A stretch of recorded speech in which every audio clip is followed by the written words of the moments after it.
नमस्कार, बहुत स्वागत है आपका स्वदेश न्यूज में। मैं हूं शिवाली श्रीवास्तव आपके साथ। इस बुलेटिन में बात करेंगे उत्तर प्रदेश राज्य की। जी हां, उत्तर प्रदेश में लगातार कोरोना का कहर बरपा जा रहा है। लगातार कोरोना अपना कहर बरपा रहा है।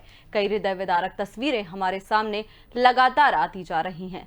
लेकिन एक तरफ जहां कोरोना अपनी गति थमने का नाम नहीं ले रहा है, वहीं हॉस्पिटल्स की जो तस्वीरें हमारे सामने आ रही हैं, अस्पतालों की स्वास्थ्य व्यवस्था भी जो चरमराई हुई है, उसकी भी बात इस बुलेटिन में करेंगे। वहीं आपको बता दें कि कोरोना के कहर को थोड़ा कम करने के लिए आज से उत्तर प्रदेश के 7 राज्यों में वैक्सीनेशन कार्यक्रम का भी शुभारंभ कर दिया गया है। योगी आदित्यनाथ द्वारा आज वैक्सीनेशन का पहला दिन था। उत्तर प्रदेश के 7 राज्यों में 7 शहरों में वैक्सीनेशन का प्रोग्राम आज योगी आदित्यनाथ द्वारा शुभारंभ किया गया था, जिसको आज योगी आदित्यनाथ के शुभारंभ के बाद आज वैक्सीनेशन का पहला दिन रहा। सीएम योगी ने खुद आज हॉस्पिटल में जाकर वहां की स्वास्थ्य व्यवस्थाओं का जायजा लिया था।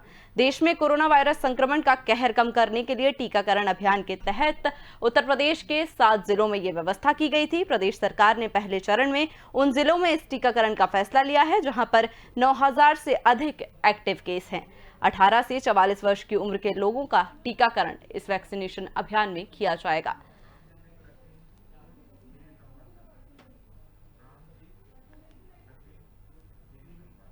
हमारे साथ हमारे संवाददाता लखीमपुर से जुड़ गए हैं राम जी।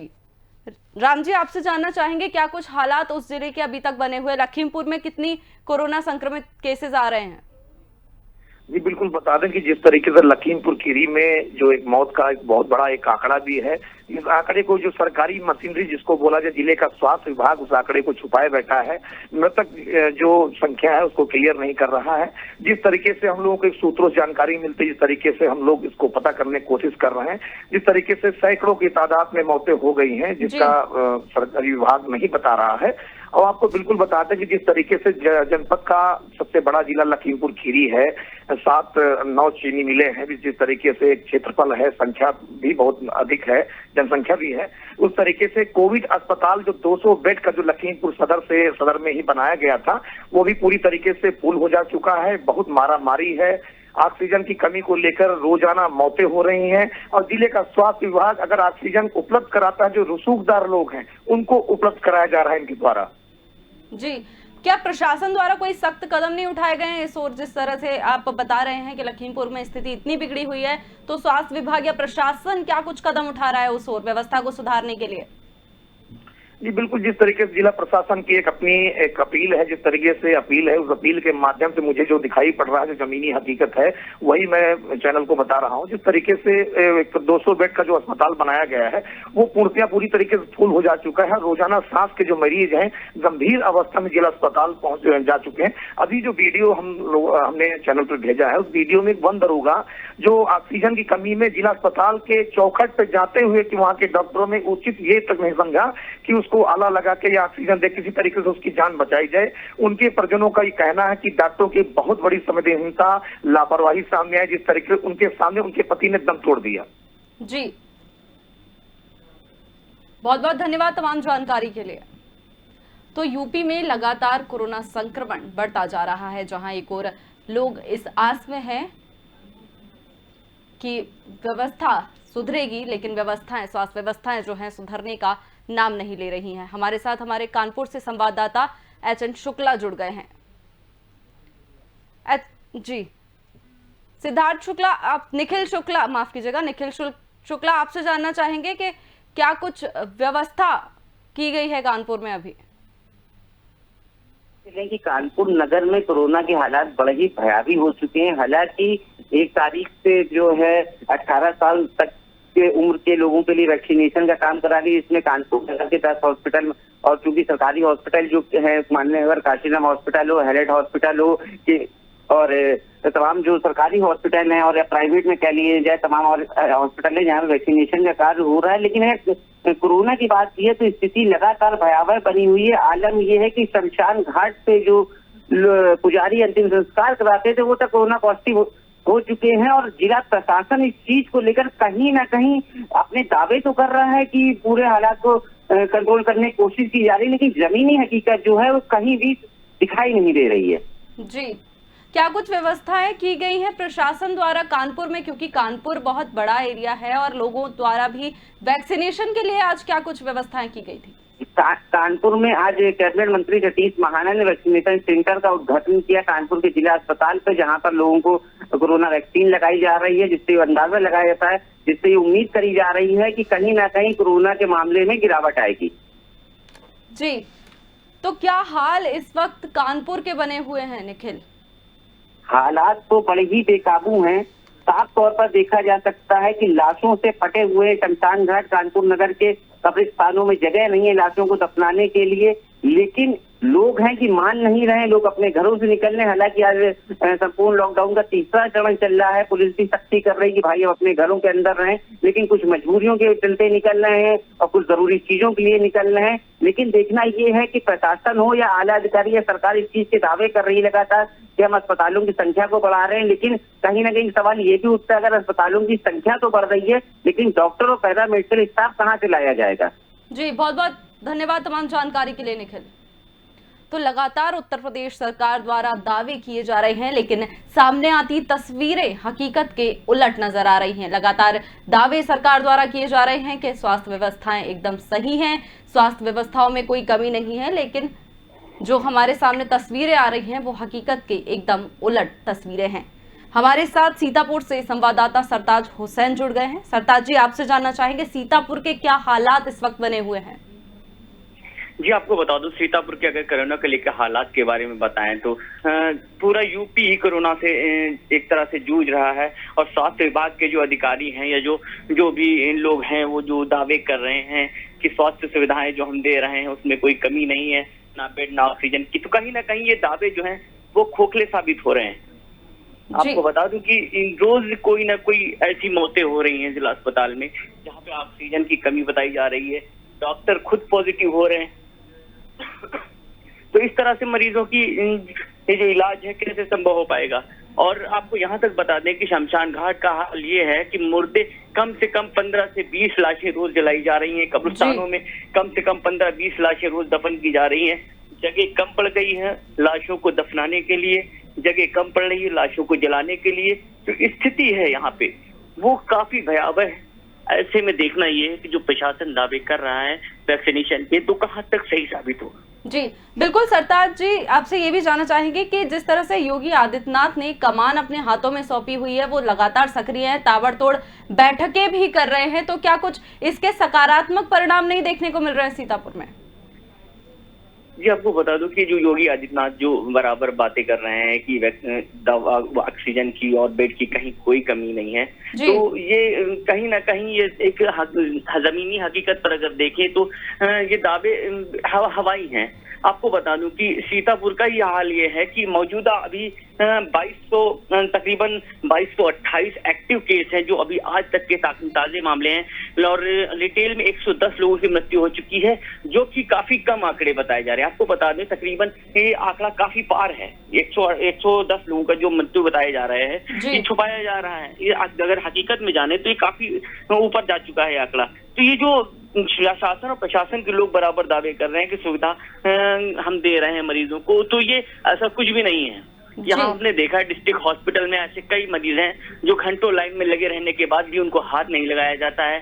कई लोगों को ऑक्सीजन की ना मिलने की वजह से मौत होती जा रही है जिला अस्पताल में, और जो दूसरी वजह से जो मरीज आ रहे हैं उनको इलाज नहीं हो पा रहा है, डॉक्टर देखते नहीं है क्योंकि उसके पूरे कोविड में हॉस्पिटल तब्दील कर दिया गया है।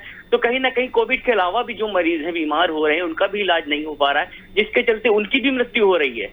तो आखिर इस तरह से अगर स्थितियां को संभाल लेंगे तो कैसे किस तरह से कोरोना से लड़ा जाएगा? जी बहुत बहुत धन्यवाद तमाम जानकारी के लिए।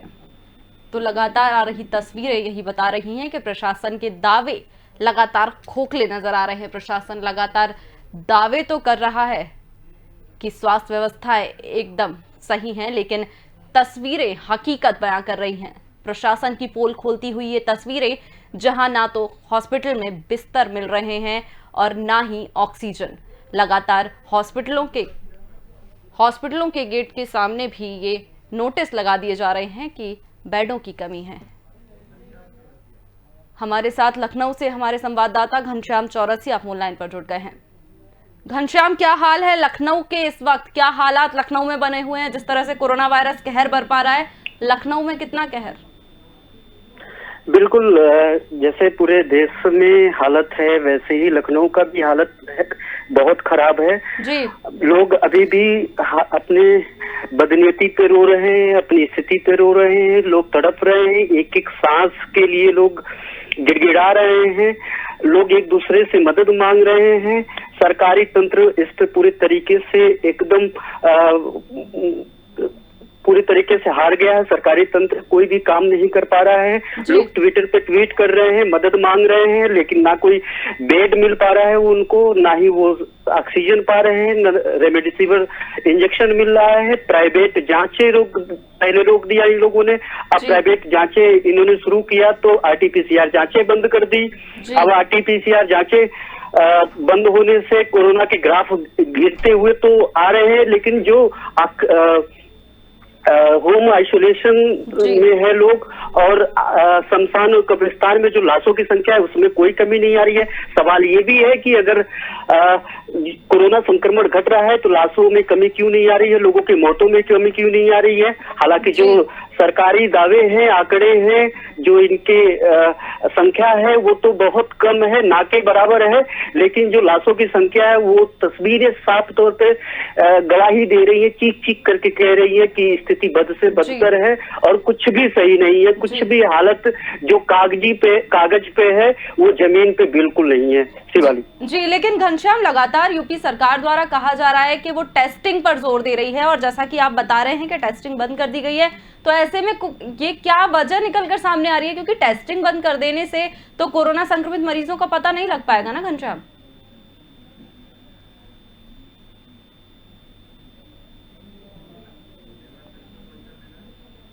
बहुत अच्छे तरीके से गद्य और पद्य कविताएं इनके ट्रेस टेस्ट ट्रीटमेंट ये एक नारा दे दिया है इस सरकार ने, खासतौर पे उत्तर प्रदेश ने, कि पहले हम ट्रेस करेंगे। जो बाहर से लोग आएंगे, जो लोग चाहे वो प्रवासी मजदूर है चाहे जो, उनको पहले ट्रेस करेंगे, फिर टेस्ट करेंगे, उसके बाद हम ट्रीटमेंट करेंगे। ट्रेस की बात करते हैं, ये आप सोचिए कि जो लोग हॉस्पिटल के बाहर रगड़ रहे हैं, अपनी एड़ी से चोटी लगा रहे हैं, अपने गिड़गिड़ा रहे हैं कि मुझे दवा दो, मेरी हालत खराब है, मैं कोरोना पॉजिटिव हूँ, उनको तो इलाज मिल नहीं पा रहा है। फिर ये ट्रेस किसका कर रहे हैं? जो लोग ट्रेस हो गए हैं उनका तो इलाज ये लोग दे नहीं पा रहे हैं। दूसरी बात, टेस्ट आरटीपीसीआर का टेस्ट इन्होंने 3-4-5 दिन हो गया लगभग, इन्होंने पूरी तरीके से बंद कर दी, क्योंकि आरटीपीसीआर में कोरोना के उस थोड़ा सा भी अगर लक्षण रहता है तो जो जिनको पॉजिटिव है वो पकड़ लेता है। आरटीपीसीआर एक लैब टेस्ट होता है जिसके चलते लोगों को आसानी से, बहुत अच्छे तरीके से जितने भी कोविड पेशेंट हैं उनको ये ट्रेस करने में आसानी होती है। उस टेस्ट को इन्होंने बंद कर दिया। ये यानी यहाँ पर भी फेलियर है। ट्रीटमेंट की हालत आप तस्वीरों में देख पा रहे होंगे कि कितनी भयावह स्थिति है, इतनी दयनीय स्थिति है कि लोग रो रहे हैं, एक एक सांस। लोग फोन करके कहते हैं शिवाली कि प्लीज मुझे बचा लो, मेरा अंतिम वक्त चल रहा है, मैं 10 मिनट से ज्यादा मैं जिंदा नहीं रहूंगा। उनकी बेटियां बोलती है कि मेरे सर के ऊपर से मेरे साया जा रहा है मेरे पापा का, प्लीज मुझे ऑक्सीजन दे दो। आप सोचिए, आग के सामने उसको पता है कि 10 मिनट के बाद उसकी जान चली जाएगी, फिर भी कोई मदद नहीं कर पाता है। मदद भी करे तो कैसे करे? इनके ऐसे एजेंडाएं हैं, इन पता नहीं कौन सा स्ट्रक्चर पे ये लोग इलाज करना चाहते हैं, किस स्ट्रक्चर पे। एक एक जान कितनी कीमती होती है आवाम की। लेकिन इस सरकार में, इस हालत में हम आपको एक चीज और बता रहे हैं। बिल्कुल घनश्याम, देश इस वक्त बहुत बुरी स्थिति से गुजर रहा है। हमारे साथ मथुरा से हमारे संवाददाता प्रेम कौशिक भी जुड़े हुए हैं। प्रेम, आपसे जानना चाहेंगे मथुरा के क्या हालात बने हुए हैं इस वक्त?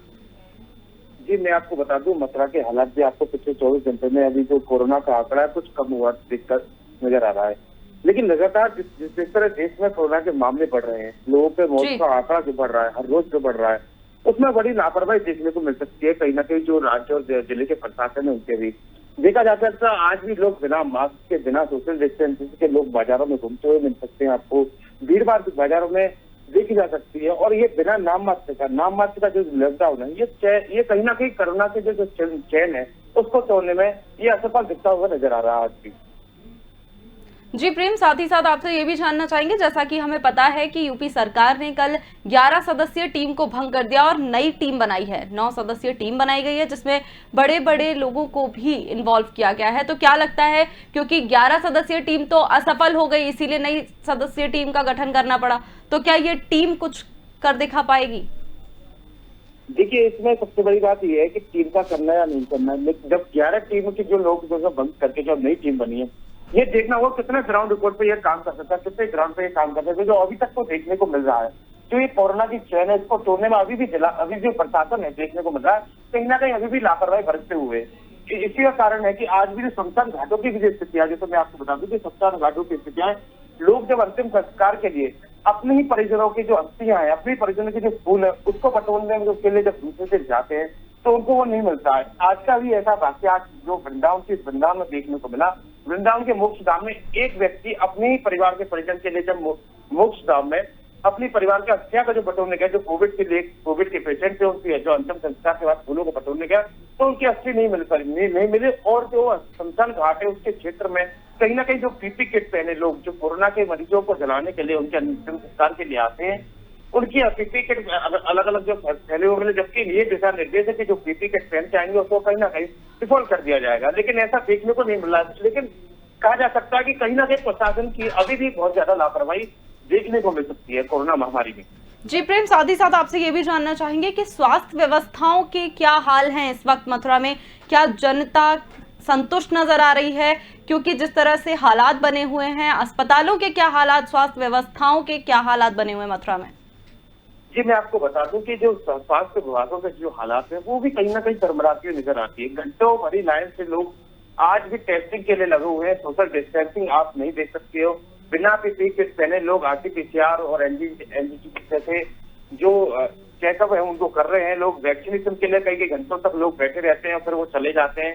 और लापरवाही आज भी स्वास्थ्य विभागों में देखी जा सकती है। कहीं बेड नहीं है तो कहीं ऑक्सीजन की व्यवस्थाएं नहीं है, कहीं रेमडेसिविर जैसे इंजेक्शन और जो दवाइयां हैं वो भी नहीं मिल पा रहा। और कोरोना के साथ साथ जो आम बीमारियां हैं उनकी भी दवाइयां भी अभी इस समय स्वास्थ्य विभागों की जो नहीं मिल रहे हैं, जो अस्पतालों में व्यवस्था उनकी नहीं है। तो कहीं ना कहीं कोरोना से जो लोग मर रहे हैं उसके साथ साथ जो आम बीमारी है उनसे भी लोग इस समय ग्रसित हैं। जी बिल्कुल प्रेम, साथ ही साथ ये भी आपसे जानना चाहेंगे कि क्या जो लॉकडाउन यूपी सरकार द्वारा नहीं लगाया जा रहा है, लगातार हाईकोर्ट ने भी कहा है कि आप लॉकडाउन लगा लें, पर यूपी सरकार का कहना है कि हम रोजी रोटी का संकट पैदा नहीं कर सकते, लोगों की रोजी रोटी का भी चलना जरूरी है, इसलिए हम लॉकडाउन नहीं लगाएंगे। तो क्या कहीं ना कहीं ये भी वजह है कि यूपी में इतने हालात खराब होते जा रहे हैं? जी बिल्कुल, ये कहीं ना कहीं हमको देखना पड़ेगा। ग्राउंड जीरो की जो इस समय रिपोर्ट है उसके आधार पर अगर देखा जाए तो लॉकडाउन लगाना इस समय है, क्योंकि लोग बिना माने आज भी भीड़ भाड़ के इलाकों में जाते हैं। लोग सोशल डिस्टेंसिंग का कोई पालन नहीं कर रहा, जैसा कि अभी जो चुनाव के दौरान भी ऐसा कुछ देखने को नहीं मिला। प्रशासन एक और अपने जो कार्य है उससे बचता हुआ नजर आता है। तो इस दौरान जो सरकार को एक बड़ा कदम लेना पड़ेगा और पूर्ण लॉकडाउन का जो उनका जो ये है, जो बार बार हाई कोर्टों द्वारा कहा जा रहा है कि इनको पूरे लॉकडाउन का जो है निर्णय लेना पड़ेगा। जी बिल्कुल प्रेम, प्रशासन कितना सख्त नजर आ रहा है? जैसे कि जो भी लॉकडाउन लग रहा है, जैसे वीकेंड लॉकडाउन भी नजर आ रहा है, जब भी वीकेंड लॉकडाउन लग रहा है यूपी में, तो प्रशासन कितना सख्त है? जी, प्रशासन की सख्ती की अगर इसमें बात करें तो प्रशासन का इसमें धीरा रवैया देखने को मिल सकता है। लोग आम दिनों की तरह बाजारों में घूमते हुए मिल सकते हैं। तो कहीं ना कहीं बाजार तो बंद है, लेकिन बाजारों में जो लोग अपने बिना काम के निकल रहे हैं, तो इसमें जिला प्रशासन की जो बड़ी लापरवाही देखने को मिल सकती है। लोगों का निकलना, लॉकडाउन का पालन ना करना, ये प्रशासन की एक जिम्मेदारी बनती है। उसको प्रशासन को जो जिम्मेदारी है, लेकिन कहीं ना कहीं देखा जा सकता है कि प्रशासन अपने कार्य से बचता नजर आता है। पुलिस विभाग के जो लोग हैं वो सब करके नहीं दिखते हुए नजर आते हैं।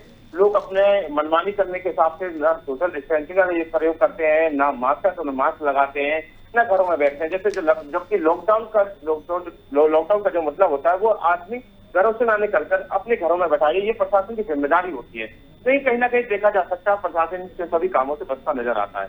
जी बहुत बहुत धन्यवाद तमाम जानकारी के लिए प्रेम। साथ ही साथ लखनऊ से हमारे संवाददाता शिवसेनी जुड़ गए हैं फोन लाइन पर। शिवसेनी, आज लखनऊ में वैक्सीनेशन का प्रोग्राम किया गया, तीसरे चरण का पहला दिन था आज लखनऊ में, क्या रहा हालात?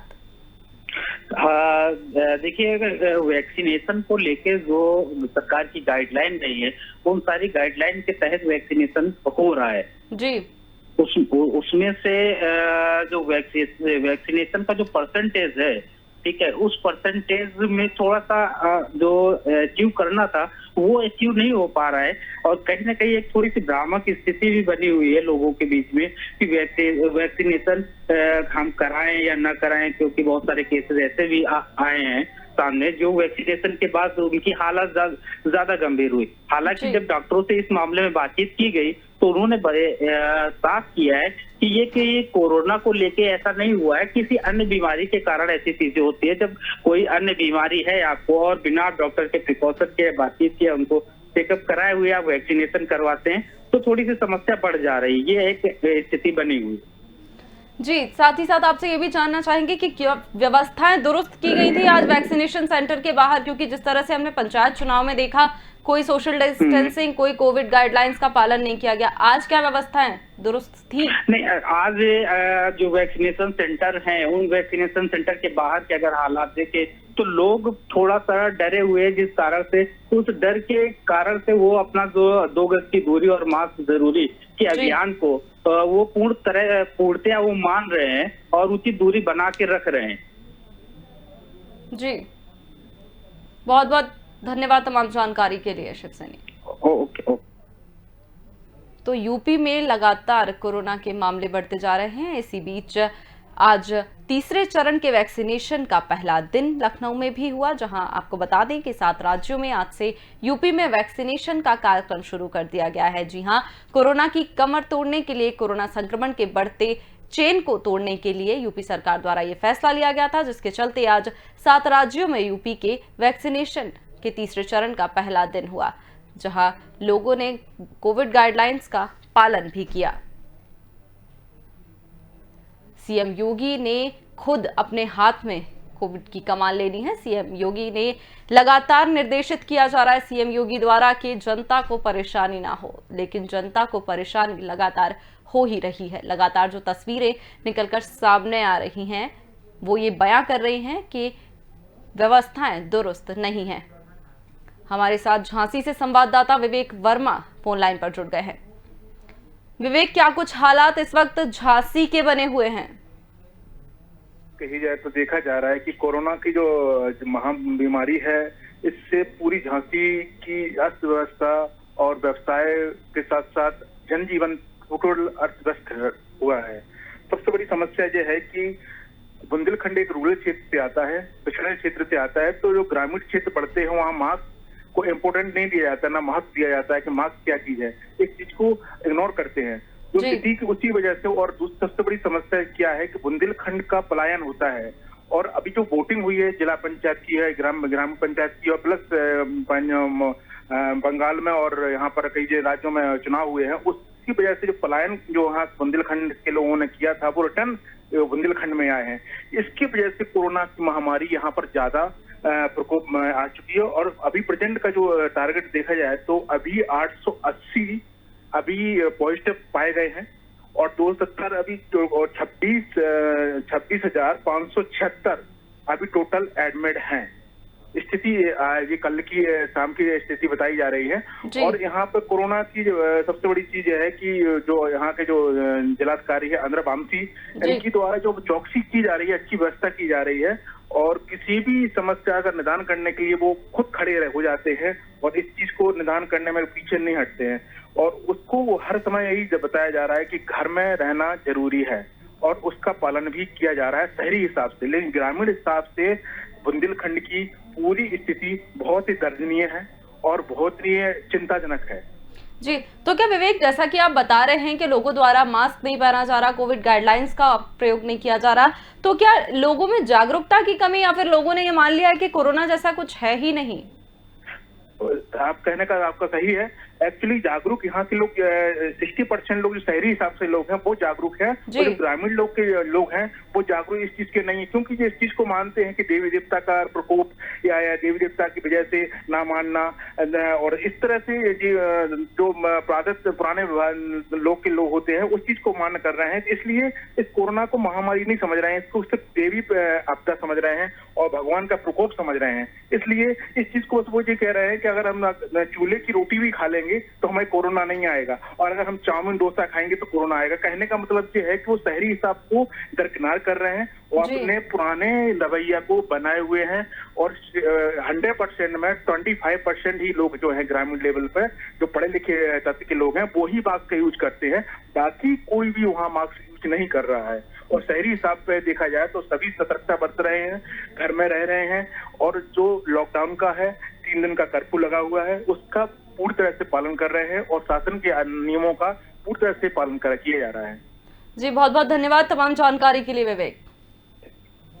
तो लगातार यूपी में कोरोना संक्रमण बढ़ता जा रहा है, जहां एक और प्रशासन लगातार कोरोना की चेन तोड़ने के पुरजोर कोशिशें कर रही है, पुरजोर प्रयास यूपी सरकार द्वारा किए जा रहे हैं। वहीं उलट इसके लोगों में कहीं ना कहीं जागरूकता की कमी देखी जा रही है। लोगों का मानना है कि कोरोना कुछ है ही नहीं, ना मास्क ना गाइडलाइंस। स्वदेश न्यूज भी आपसे लगातार अपील कर रहा है कि आप कोविड गाइडलाइंस का माने और मास्क का प्रयोग करते रहें। फिलहाल इस बुलेटिन में इतना ही। बने रहिए स्वदेश न्यूज के साथ। नमस्कार।